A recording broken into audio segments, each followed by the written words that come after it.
Hello everyone, রবিবার দমদমে আমার একটা এক্সাম ছিল, তাই মা সকালবেলায় ঘুম থেকে উঠে ইলিশ মাছের ঝোল আর ভাত করে রেখে গিয়েছিল, যেহেতু আস্তে আস্তে আমাদের অনেকটা দেরি হতো।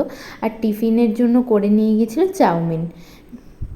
ইলিশ মাছটা একবেলারই এনেছিল, তাই বাবা বিকেলে আবার চিকেন নিয়ে এসেছিল। আমার মা চিকেন মাটন সেরকম ভালো খায় না, তাই মাংসের মধ্যে আমার মা একটুখানি ডিম দিয়ে দেয়, ওটাই ভালো খায়। আর আমার মা জানো তো চিকেনটা খুব সুন্দর বানায়, তাই তোমাদের সাথে আজকে রেসিপিটাও শেয়ার করছি।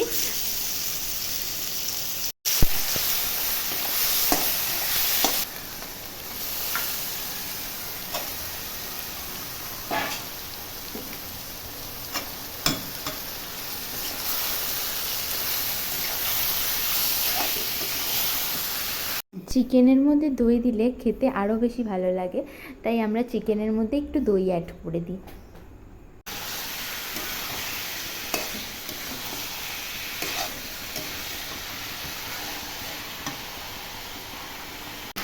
পরিমাণ মতো নুন, পরিমাণ মতো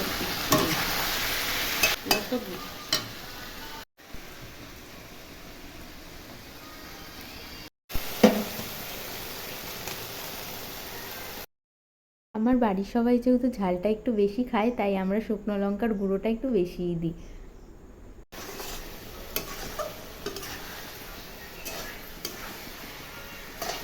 রাত্রিবেলা না কাল বোঝা যায় না, জানিস।